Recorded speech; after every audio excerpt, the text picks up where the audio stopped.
In the frozen silence of the Wyoming plains, a cowboy named Eli Turner rode without a map, haunted by the grave he'd left behind, and the winter closing in around him. When the storm came, he thought he'd met his end, but through the white veil of snow, he saw it. A single lantern burning against the wind, held by a woman who had no reason left to believe in mercy. Her name was Clara Monroe, and her light would change everything he thought he'd buried. This is the story of the Widow's Lantern. Part 1. The Echo of Lost Whispers. The wind, a ghost of 1,000 voices, tore at Clara Vance's worn canvas anorak, whipping strands of her dark hair across her face. Below her, Whisperwind Valley lay sprawled like a colossal, ancient wound in the earth, scarred by jagged rock formations and dense, impenetrable forests of ironwood trees, whose leaves, even in the height of summer, were the color of bruised plum. Above, the crimson peaks lived up to their name, their colossal summits stained a deep, unsettling red by veins of mineral, catching the nascent light of a grudging dawn. It was a landscape of savage, indifferent beauty, a place where the air itself felt heavy with forgotten secrets. For weeks, Clara had pushed deeper into its inhospitable embrace, each step a testament to a stubborn, singular obsession. Her pack, though meticulously lightened, dug into her shoulders, a constant physical reminder of the burden she carried. She was searching for something everyone else believed to be a myth, the Whisperwind Oracle, a legendary nexus of ancient knowledge, rumored to be hidden deep within these very mountains, guarded by forces older than memory. And more importantly, she was searching for the truth of her father, Asher Vance.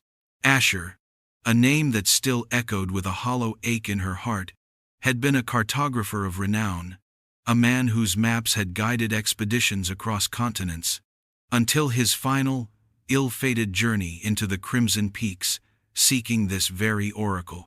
He'd vanished 10 years ago, leaving behind a trail of meticulously detailed, yet increasingly fevered, journals that painted him as a man consumed by delusion. The scientific community had dismissed him, branding his last theories as the ramblings of a broken mind.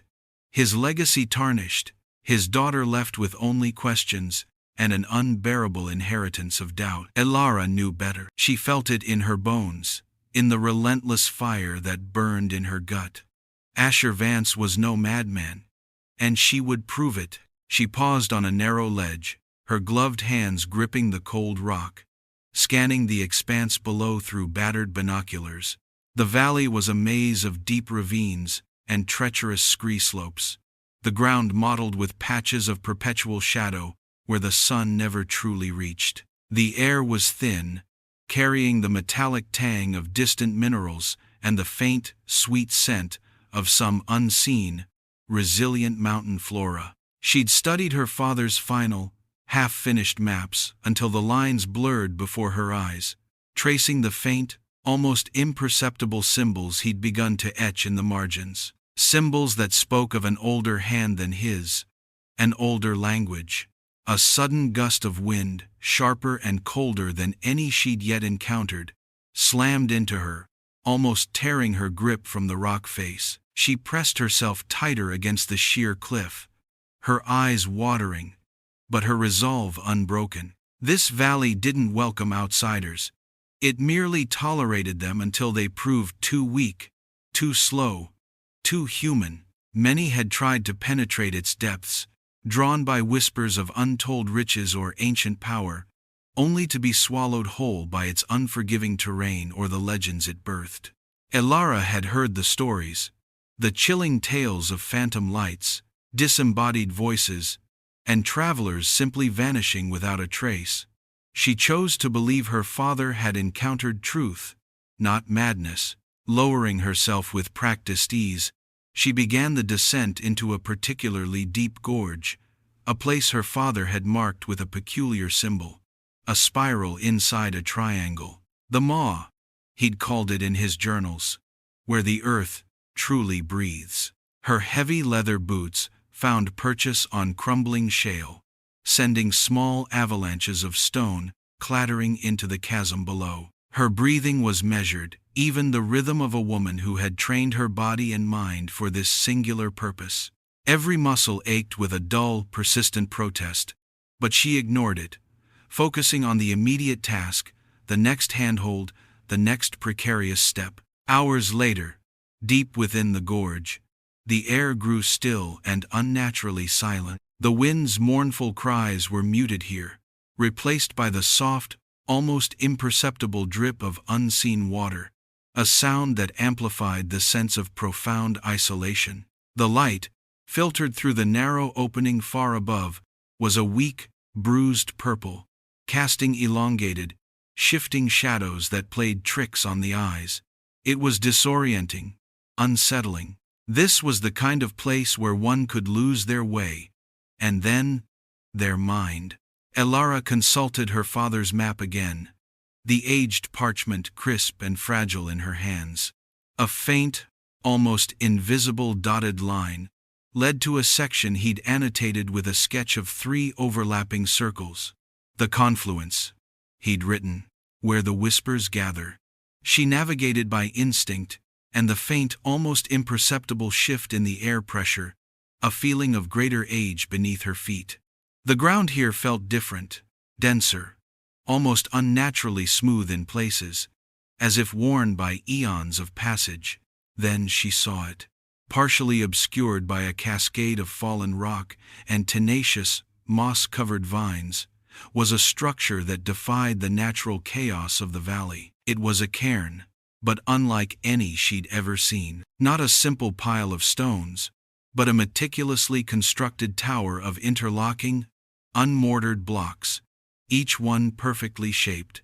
It was ancient, its surfaces eroded by countless centuries of wind and water, but its deliberate construction was undeniable. It hummed with a quiet authority, an echo of forgotten hands. This was not a natural formation.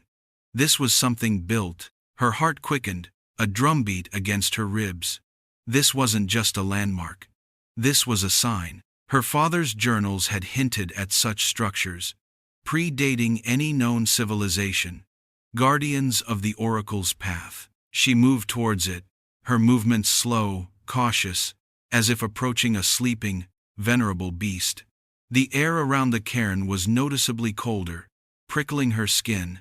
Despite the profound stillness, a strange scent, like ozone mixed with ancient dust, hung heavy. She spent the next hour carefully clearing away the debris that had accumulated around its base. The stones were immense, requiring all her strength to shift, but the adrenaline coursing through her veins lent her an unnatural power. As the last of the larger rocks was levered aside, a hidden opening was revealed. Not a doorway, but a narrow, irregular aperture, leading into darkness. And within that darkness, something glimmered. Using her headlamp, Elara peered inside. The tunnel was too small to enter, but at its end, lying on a slab of what appeared to be polished obsidian, was a single, flat, palm-sized object. It was a tablet, exquisitely carved from a stone she didn't recognize, dark, almost black, but with veins of shimmering iridescent silver that seemed to pulse with an inner light. Its surface was covered in a complex array of symbols, geometric patterns that seemed to shift and reconfigure themselves the longer she looked. They weren't like the ancient runes she'd studied, nor any known script. They felt alien. Carefully, she reached into the crevice, her fingers brushing against the cold, smooth stone. As she lifted the tablet free, a jolt, not of electricity but of pure, raw energy, shot through her arm. It was unsettling, but not painful, more like an awakening. The iridescent veins on the tablet brightened momentarily, casting a faint inner glow that illuminated the strange symbols. She felt a connection, a resonance, as if the stone was not merely an object, but a conduit, humming with silent knowledge. This was what her father had pursued. This was real. As she held the tablet, turning it over in her hands, a chill stronger than the valley's cold seeped into her bones. The symbols on its reverse side were simpler, a single dominant image, a predatory eye, impossibly sharp, unblinking, etched with uncanny detail. It seemed to stare back at her, a silent ancient gaze, and then, faintly, carried on a sudden, almost imperceptible shift, in the stagnant air of the gorge, she heard it. A whisper, not the wind, not her own imagination. A sound like dry leaves skittering across stone, but imbued with an intelligent, watchful presence. It seemed to come from everywhere and nowhere, a barely audible breath against the vast silence. Elara froze, her muscles tensing, every fiber of her being screaming danger. The air around her suddenly felt thick, heavy with an unseen presence. She wasn't alone. The valley, she realized, had not just tolerated her presence, it had been watching. And with the discovery of the tablet, she had just announced her arrival. The whispers faded, leaving her with the cold stone in her hand, the ancient eye staring up at her, and the terrifying, certain knowledge that the true guardians of the oracle had finally noticed her. The quest had just begun, and the stakes were far higher than she could have ever imagined. Part 2. Whispers in the Stone. The air, previously still and heavy, now throbbed with an unseen pulse, a silent vibration that resonated deep in Elara's bones. The whisper, initially a fleeting impression, solidified, forming a chorus of indistinct voices that seemed to coil around her, a cold breath against her ear, a dry rustle against her thoughts. It wasn't a language she knew, yet it was undeniably time's intelligent asterisk, a mosaic of ancient, barely audible pronouncements that spoke of boundless patience and terrifying awareness. She wasn't merely heard, she was understood. Her purpose laid bare before entities she could not see, but profoundly time's felt asterisk. Her grip on the obsidian tablet tightened, knuckles white against the dark stone. The predatory eye on its reverse seemed to deepen, its etched lines shifting with an uncanny illusion of movement, staring not times at times her, but times through times her. A primal instinct, honed by years of surviving the wilderness, screamed for her to flee, to cast the thing aside, and scramble back towards the familiar, indifferent cruelty of the peaks. But another force, more potent, more insidious, held her rooted. It was the legacy of Asher Vance, the desperate, aching need for vindication, for the truth that had cost her father everything.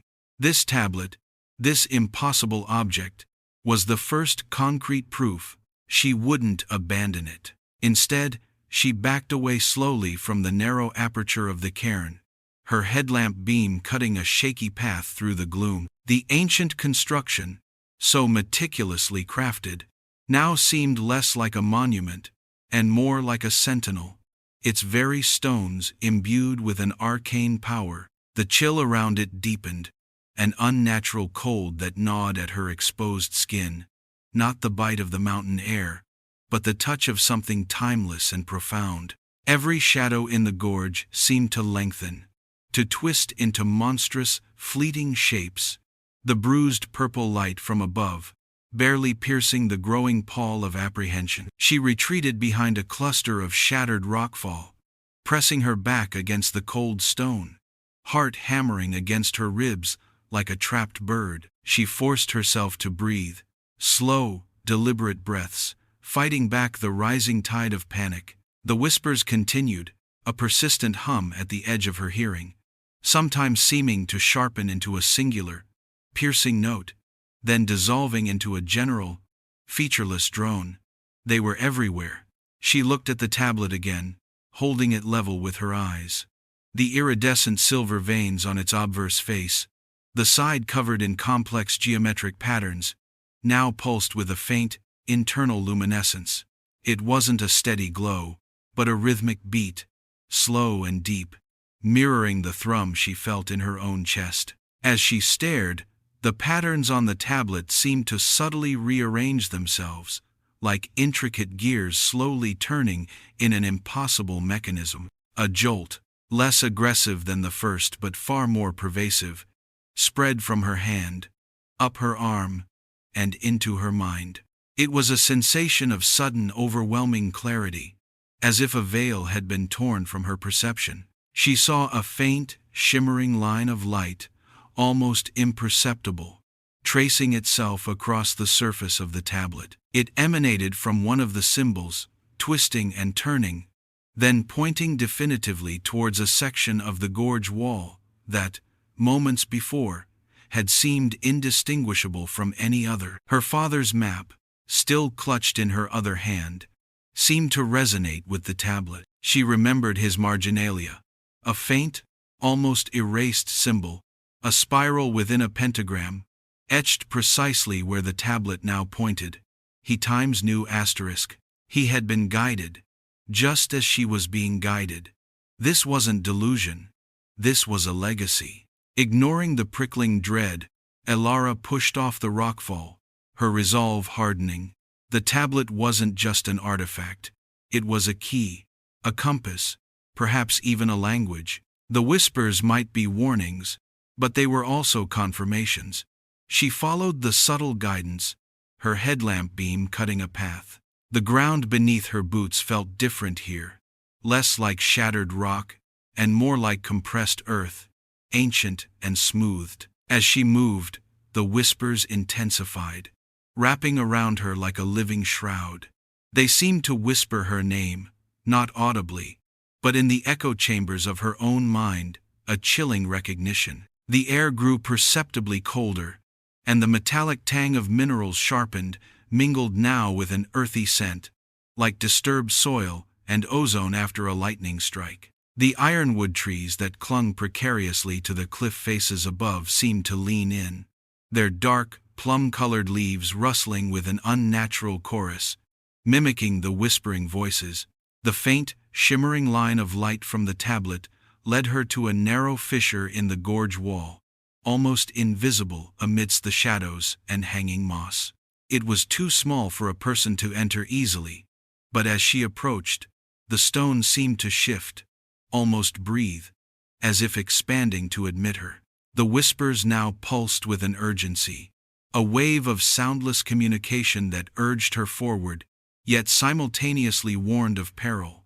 It was a paradox, a test of her resolve. With a deep breath, Elara squeezed through the fissure, her pack scraping against the rough rock. The tablet, held before her, flared brighter, its internal light now a steady beacon in the absolute darkness of the passage. The tunnel behind her seemed to seal itself with a soft, grinding sigh. She was committed. The passage was surprisingly smooth, the walls carved not by water or wind, but by something else, something with purpose. The air here was utterly still, devoid of the valley's persistent drafts, yet it felt alive, charged with a subtle, electric energy. The whispers, no longer indistinct, began to coalesce into fragmented, almost decipherable sounds within her mind. Not words, not yet, but coherent intentions. Asterisk, approach. Witness. Understand. Beware. Asterisk. She walked for what felt like an eternity, the only light her headlamp, and the pulsing glow of the tablet. The silence of the passage was profound, broken only by the rhythmic thrumming of the stone in her hand, and the insistent, cerebral whispers. Her senses were heightened, every nerve ending alert. The path began to slope downwards, a gentle, continuous descent into the earth's embrace. She could taste the minerals in the air, could feel the immense weight of the mountain above her. Then, the tunnel opened into a vast, cavernous space. Elara paused at the threshold, her headlamp beam swallowed by the immense darkness. But the tablet in her hand flared brilliantly, casting a vibrant, iridescent glow across the chamber. It was a cathedral of stone, a masterpiece of ancient architecture. Colossal pillars, intricately carved with the same alien geometric patterns found on the tablet, rose from the floor, to support a vaulted ceiling lost in shadow. The walls were covered in an astonishing tapestry of glyphs and symbols, not painted, but etched deep into the living rock, shimmering faintly in the tablet's light. This was no natural formation. This was a creation of immense power and artistry. In the center of the chamber, a wide, perfectly circular pool of water lay still and black, reflecting the faint, bruised light filtering down from impossible shafts high above. The water was unnervingly placid, like polished obsidian. And from this pool, the whispers emanated not as a chaotic chorus, but as a singular, resonant wave. This was it, the confluence. As Alara stepped further into the chamber, her boots making no sound on the smooth, polished floor, the whispers intensified, no longer just in her mind, but seeming to vibrate through the very stone of the chamber. They spoke of history, of knowledge unfathomable, of burdens carried through eons. And then, the voices began to separate, to clarify, forming distinct entities, each with a unique tonal quality, yet all woven into a grand, mournful tapestry. From the darkest corners of the chamber, from between the colossal pillars, forms began to coalesce, not solid, not ethereal, but a shimmering distortion of the air itself, like heat haze seen through water. They were tall, gaunt figures, vaguely humanoid, their outlines wavering, their features indistinct, yet their presence was undeniable, radiating an immense, ancient power. They were guardians. The whispers were their voices, their silent condemnation. The tablet in Alara's hand hummed violently, its silver veins blazing. The predatory eye on its reverse side seemed to fix its gaze on the shimmering entities. A new jolt of energy shot through Alara, not awakening, but a sharp, painful understanding. These weren't just guardians. They were echoes, specters of an ancient race, bound to this place. And their whispers, now forming clear, if archaic words in her mind, were not just a warning, but a question. Asterisk, who disturbs the slumber of the confluence? Who carries the key of knowing? Asterisk. The question resonated, deep and profound. Through the ancient chamber, Alara stood utterly still, surrounded by the towering specters, the tablet a blazing beacon in her hand. Her fear was immense, a crushing weight, but it was eclipsed by a surge of exhilaration. She had found it. She had found the oracle, and she had found its watchers. Her father had not been mad. He had been right, and now, she was at the heart of the truth, facing forces beyond her comprehension, ready to speak his name into the echoing silence, ready to answer. Part 3. Echoes of Truth. The air, already thick with unspoken power, solidified around Alara Vance, pressing against her like an invisible shroud. The colossal chamber, a mausoleum of ancient knowledge, seemed to hold its breath. The shimmering specters, the silent, towering guardians, waited. Their question, asterisk, who disturbs the slumber of the confluence? Who carries the key of knowing?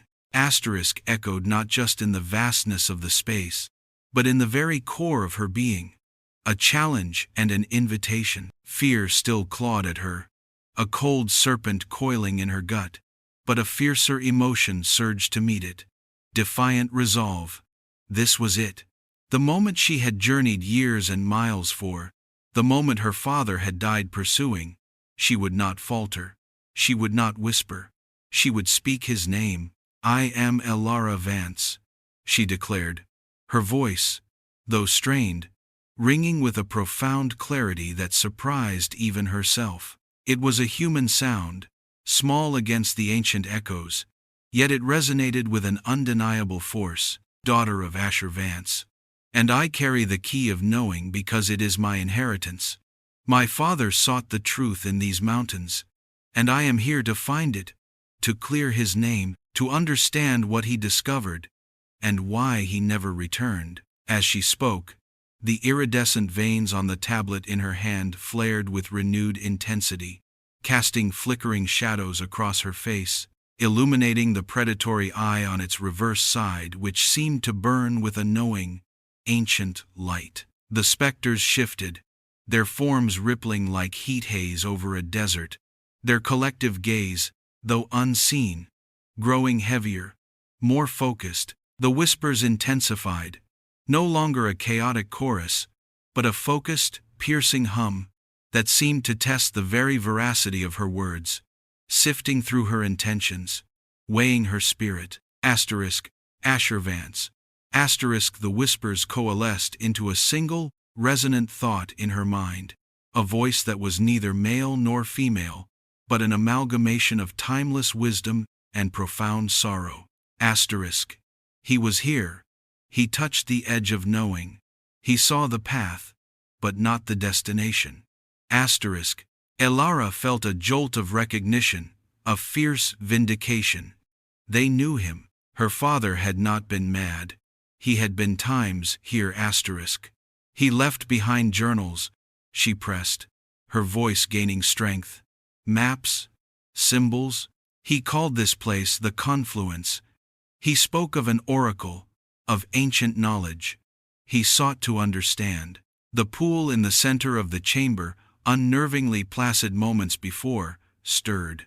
A ripple, almost imperceptible, spread from its center, catching the faint, bruised light filtering from above, and the vivid glow of the tablet. The water, previously black, began to lighten, revealing depths that were not watery, but seemed to extend into an infinite, star-dusted void. It was as if she was staring into the cosmos itself, compressed into a liquid sphere. The whispers spoke again, now with a new urgency, a quality of profound melancholy.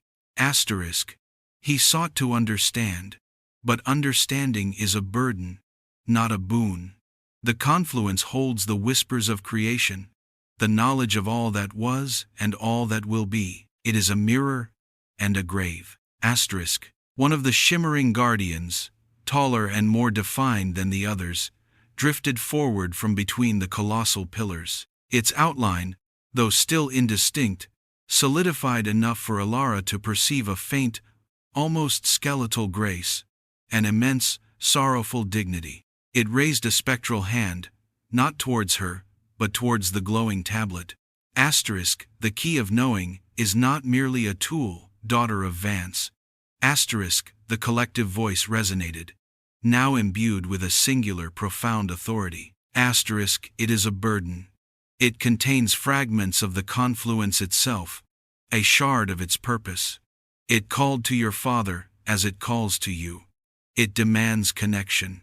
Asterisk. Elara stared at the pool, then at the tablet. Connection.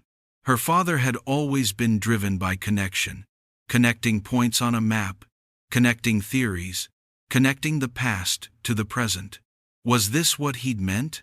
Guided by an instinct that felt ancient, almost inherited, she stepped towards the circular pool. The polished floor beneath her feet felt warmer now, thrumming with a low, deep vibration. The glow from the tablet in her hand intensified further, bathing the chamber in an ethereal, shifting light that brought the intricately carved pillars and etched glyphs into stark, wondrous relief. The symbols on the walls, the same geometric patterns as those on the tablet, seemed to pulse in sync with its glow, as if the entire chamber was a vast, silent mechanism responding to her presence. As she reached the edge of the pool, the air around her crackled with unseen energy, raising the hairs on her arms.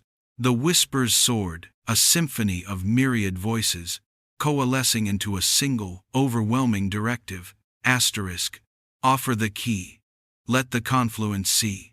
Asterisk. With trembling hands, Elara extended the tablet over the obsidian-like water. The iridescent veins on its surface pulsed violently, and the predatory eye on its reverse seemed to open wider, gleaming with an unnerving sentience. As the tablet's edge touched the surface of the pool, there was no splash, no ripple. Instead, The water ignited. A blinding pillar of pure, silver-blue light erupted from the pool, engulfing Elara and the tablet, soaring upwards to touch the vaulted ceiling of the cavern. It was not a harsh light, but a liquid, living luminescence that flowed into her, through her, a current of pure information. The whispers ceased, replaced by a deafening roar in her mind, a torrent of images, sensations, and knowledge that threatened to overwhelm her consciousness. She saw the valley as it had been eons ago, before the crimson peaks were formed, before the ironwood forests took root. A vibrant, lush world, home to a civilization of beings whose forms were fluid, shimmering, much like the guardians around her, but imbued with a living warmth, a boundless creativity. They had built this oracle, not as a monument to power, but as a nexus of collective consciousness, a library of universal understanding, a bridge between realms. Their wisdom was immense, their purpose benevolent. Then, she saw the shift, a shadow, not of physical form, but of insidious influence, creeping from beyond the stars. A cold, parasitic intelligence that sought to drain, to corrupt, to control. The civilization fought, not with weapons, but with the power of the confluence itself, erecting barriers of pure thought, focusing their collective will to push back the encroaching darkness. But the struggle was endless, the cost immense. Their vibrant forms began to fade, their living warmth replaced by the chill of eternal vigilance. They became the guardians, bound to this chamber, their purpose now not to create, but to protect the knowledge from the lingering shadow, and to test those who would seek it. Then, the images shifted, narrowing, focusing. She saw her father, Asher Vance, younger, driven, his face etched with the familiar lines of obsession.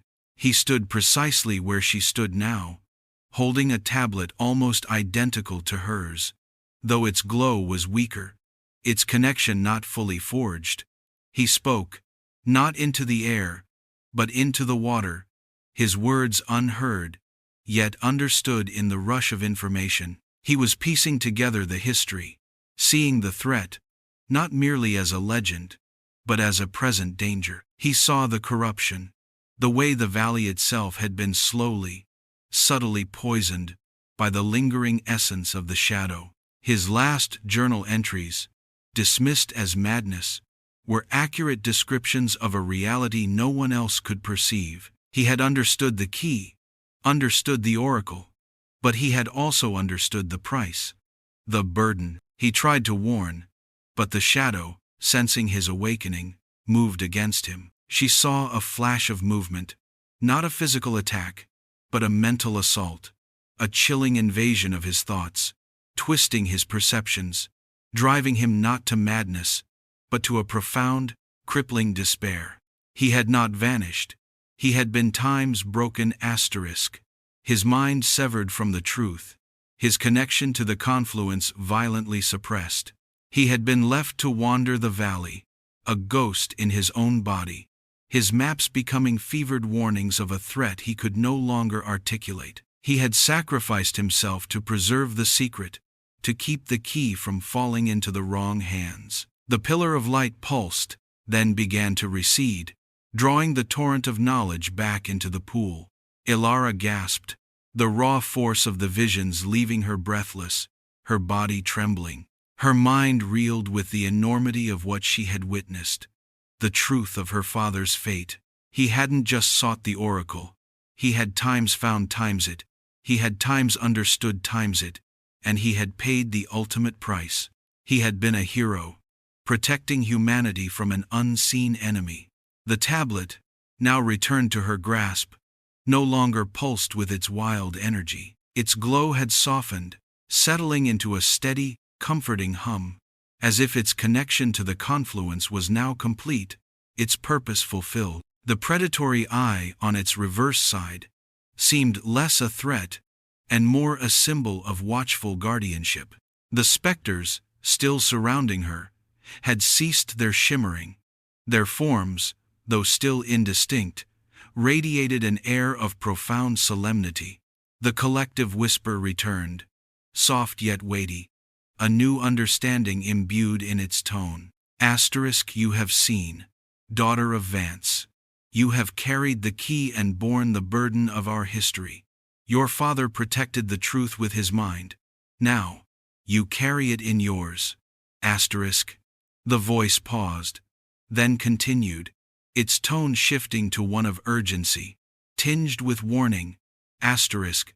The shadow stirs. It seeks the confluence, not for knowledge, but for control. Your father's sacrifice bought us time, but that time is now spent. The key of knowing has reawakened the oracle, but it has also alerted the shadow to its presence. You are now tied to this place, Eli Vance. As he was, you are the bridge, the shield, and the next target. Asterisk. A profound chill, colder than any in the valley, emanated from the darkest recesses of the chamber, cutting through the comforting hum of the tablet.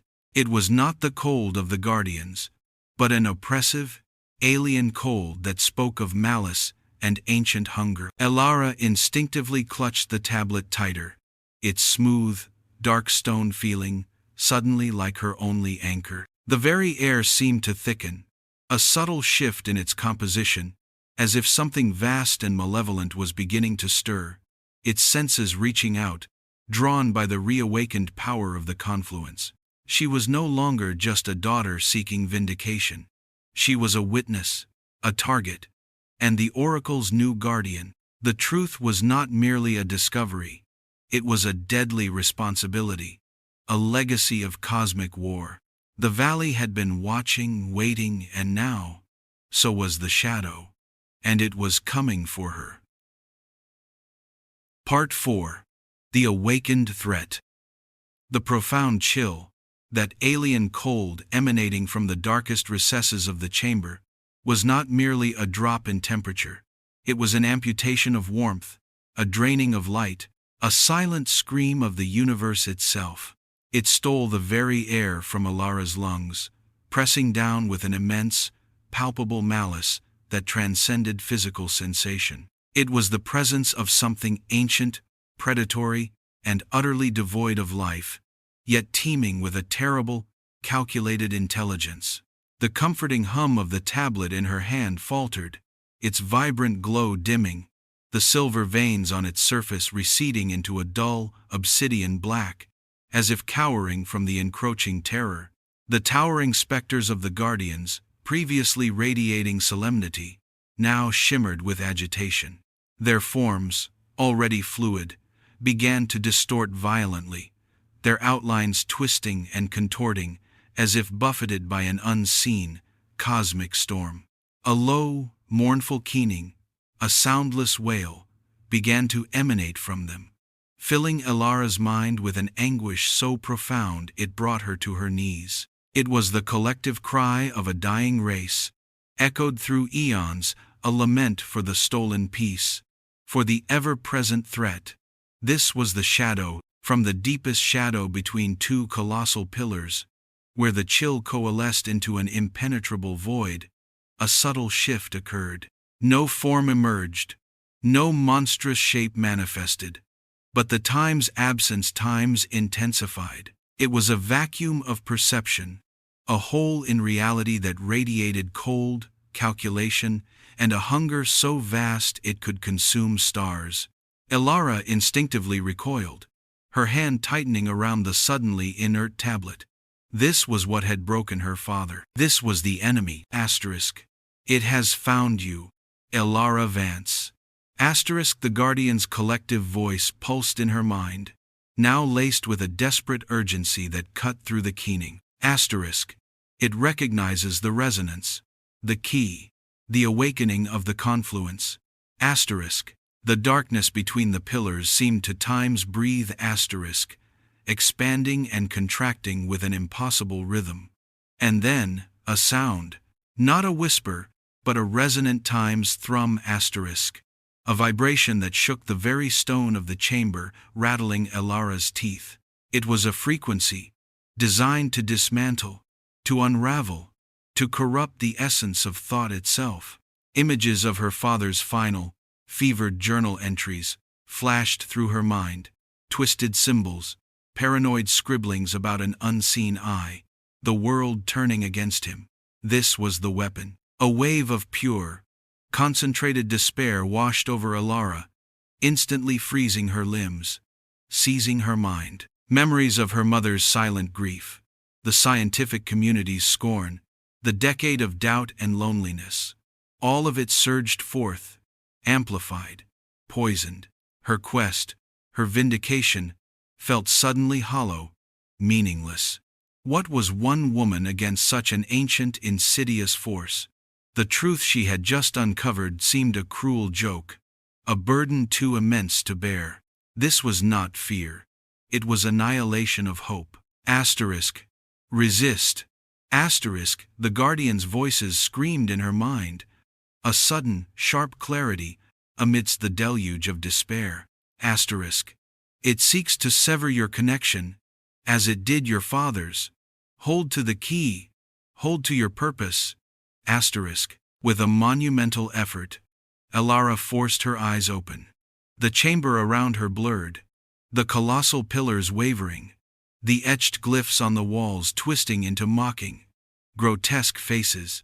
But through the haze, she saw the pool in the center of the chamber. It was no longer reflecting stars, but boiling with a viscous, inky blackness, like a wound in the fabric of reality. The thrumming intensified, a direct assault on her sanity. Then, from the depths of her own being, a counterforce ignited. It was a flicker, a stubborn ember of defiance fueled by Asher Vance's memory. Her father had fought this. He had protected the truth, and she would not surrender it. She tightened her grip on the tablet, though it still felt cold and unresponsive. She focused on the predatory eye etched into its reverse, willing it to ignite, to defend, and it responded, not with light, but with an answering times thrum asterisk, a low, powerful resonance that emanated from the tablet, a pure frequency of times being times that pushed back against the shadow's despair. The silver veins on its surface flared, not with iridescent beauty, but with a stark, blinding white light, like shattered lightning. It was raw, unrefined energy, a shield of pure consciousness.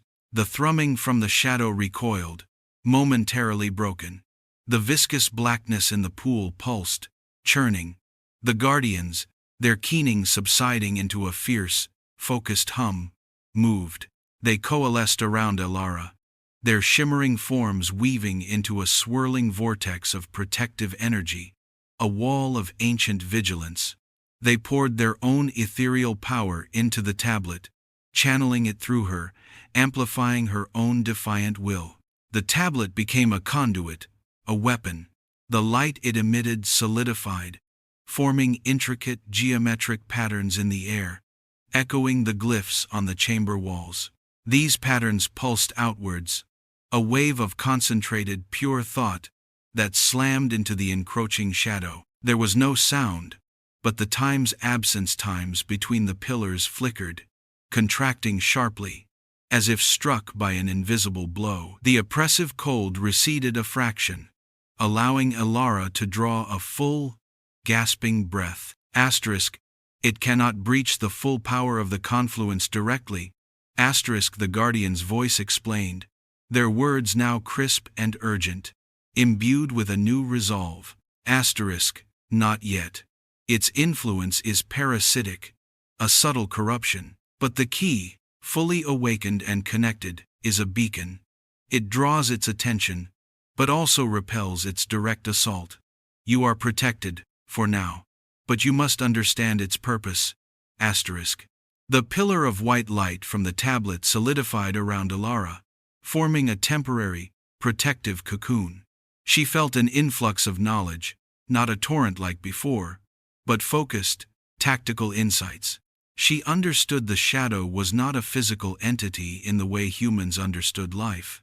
It was an intelligence, an ancient consciousness that had shed its physical form eons ago, becoming a pervasive times influence.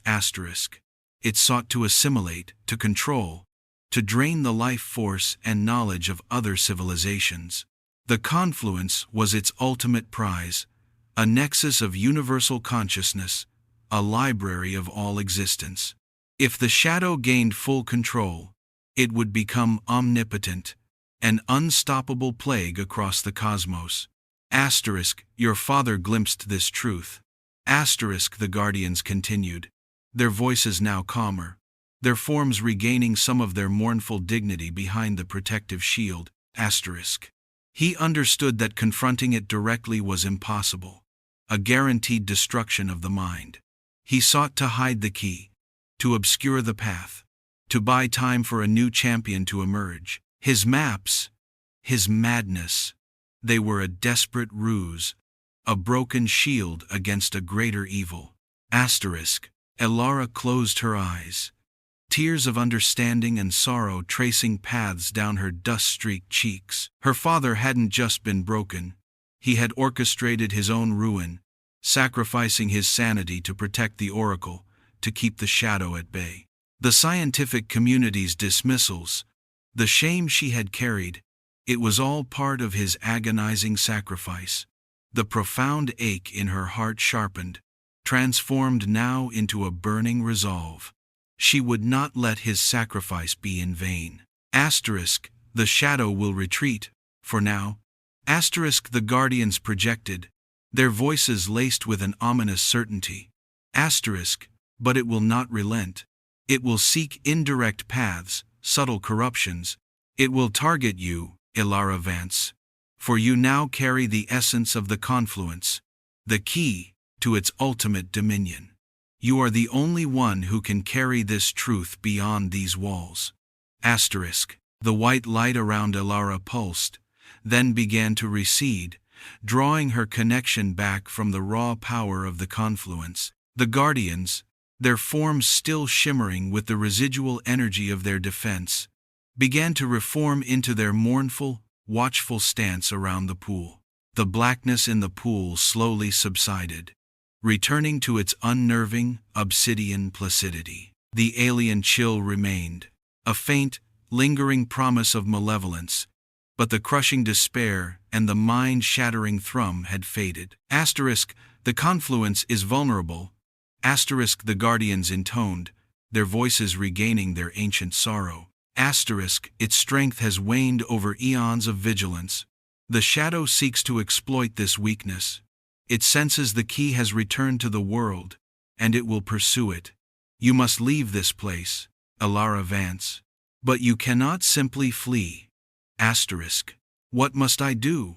Elara asked, her voice raspy, but imbued with a fierce determination she hadn't known she possessed.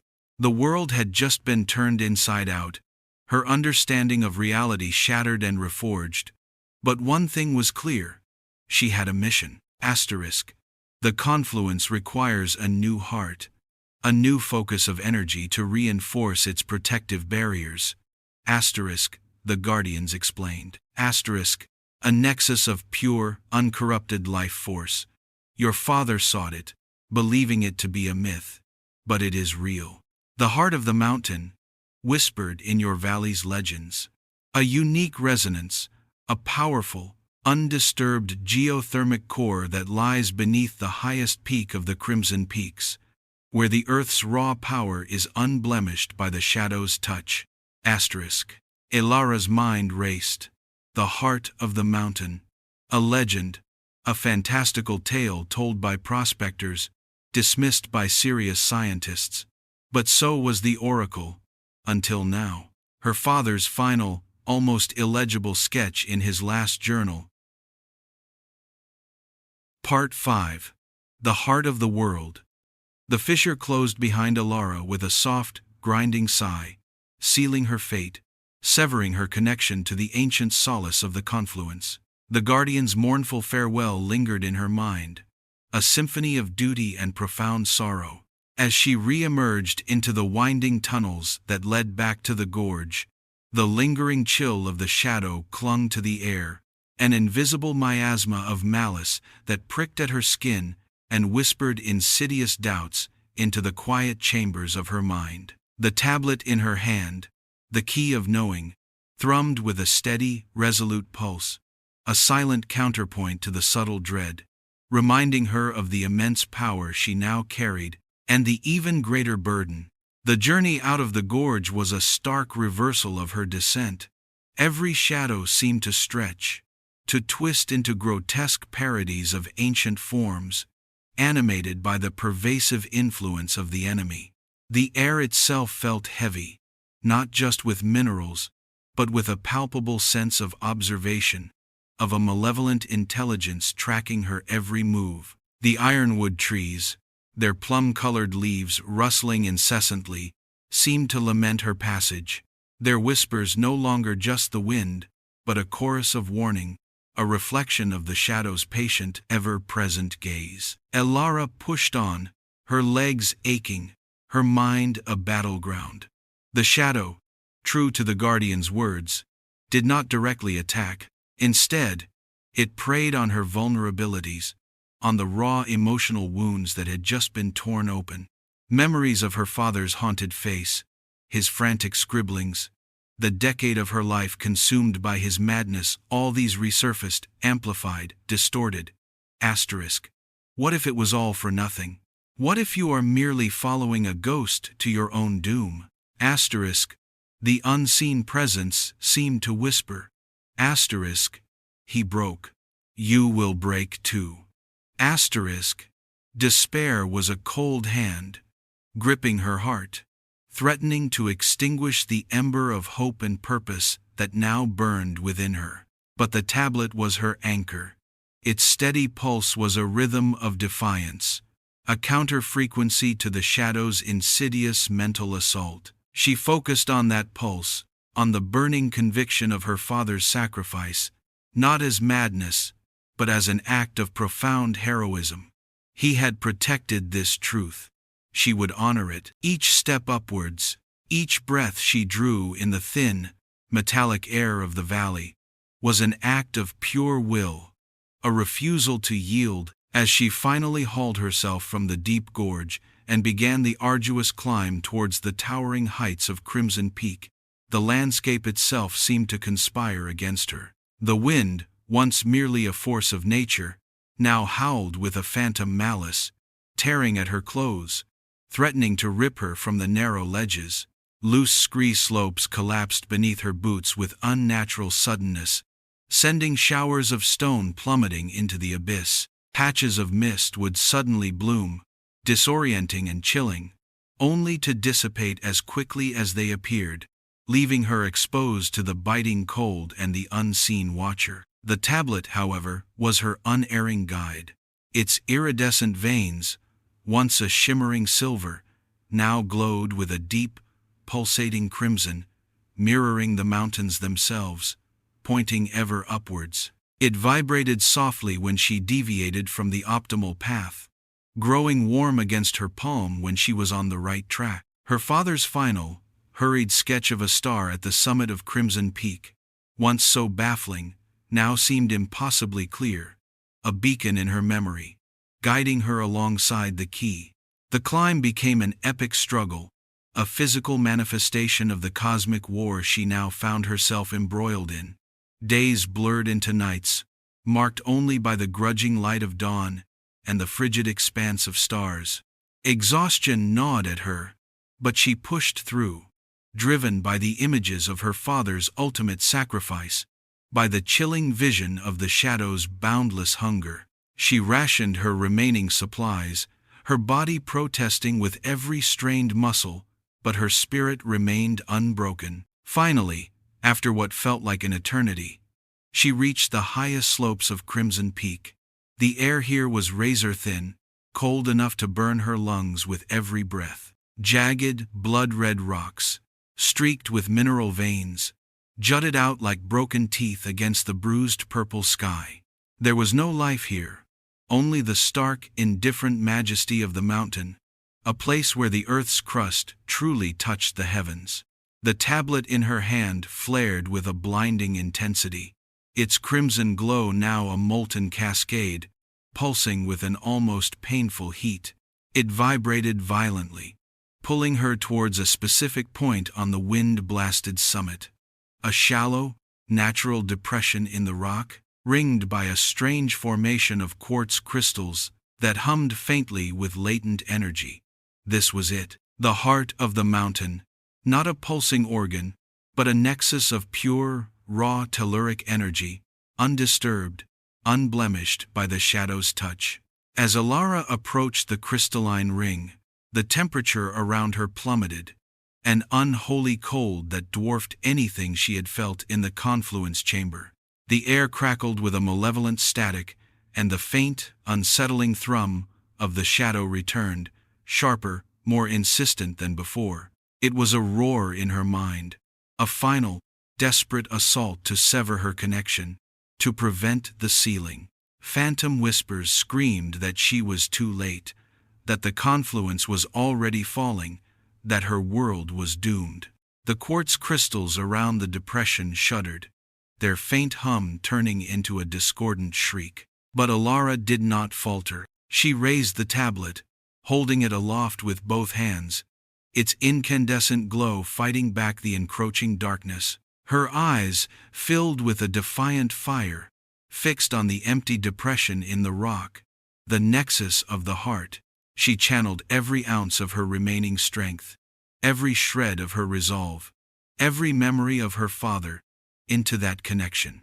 "No," she screamed, her voice raw, yet ringing with absolute conviction. "You will not have it, not my father, not this world, not this truth." As her voice echoed across the barren summit, she plunged the tablet into the heart of the crystalline depression. There was no sound, only a cataclysmic surge of energy. A pillar of pure, white-hot light, more brilliant than the sun, erupted from the heart of the mountain, engulfing Alara completely. It was not destructive, but transformative. The light soared upwards, piercing the sky, a magnificent beacon against the gathering gloom. From it, a wave of pristine energy coursed downwards, deep into the earth, directly towards the confluence far below. Alara felt the connection snap into place. The key of knowing, the confluence, and the heart of the mountain became one, a trinity of power. The torrent of raw, untamed earth energy surged through her, through the tablet, flowing into the ancient nexus, reinforcing the protective barriers with a strength they hadn't known in eons. She heard a distant, ethereal sigh in her mind, not of sorrow, but of profound relief. The collective voice of the guardians, a soundless cheer of triumph. The shadow's oppressive thrumming shattered, breaking apart like glass. The abyssal cold retreated, driven back by the overwhelming purity of the heart's energy. The phantom whispers died, replaced by a sudden profound silence on the mountaintop. The quartz crystals, no longer shrieking, now pulsed with a steady, harmonious light, reflecting the tablet's enduring glow. When the blinding light receded, Alara stood alone on the summit, trembling, utterly drained, yet strangely whole. The tablet, still embedded in the depression, pulsed with a soft, steady white light, its silver veins now luminous, its predatory eye a symbol of vigilant peace. The heart of the mountain was reconnected, the confluence reinforced. The world was safe. For now, she sank to her knees, looking out across Whisperwind Valley, no longer a savage, indifferent wound, but a landscape held in delicate balance. The crimson peaks, still stained red, now seemed less like jagged teeth, and more like ancient sentinels, standing guard. Alara Vance was no longer just a daughter seeking vindication, she was a guardian. The truth she had pursued, the legacy she had inherited, was a responsibility she would carry for the rest of her days. Her father's name was cleared, his sacrifice understood, etched forever into the very fabric of existence she had just protected. The shadow was repelled, but not destroyed. It would linger, it would seek, it would try again. Alara knew this, with a bone-deep certainty. Her journey to find the oracle had ended, but her watch had just begun. She was bound to this valley, to this purpose, a bridge between humanity and the ancient cosmic war. The key of knowing was still in her grasp, a constant reminder of the unseen forces that shaped her world, and her new, solitary role in defending it. The silence of the summit was no longer empty. It was a promise. She had answered the call, and she would be ready.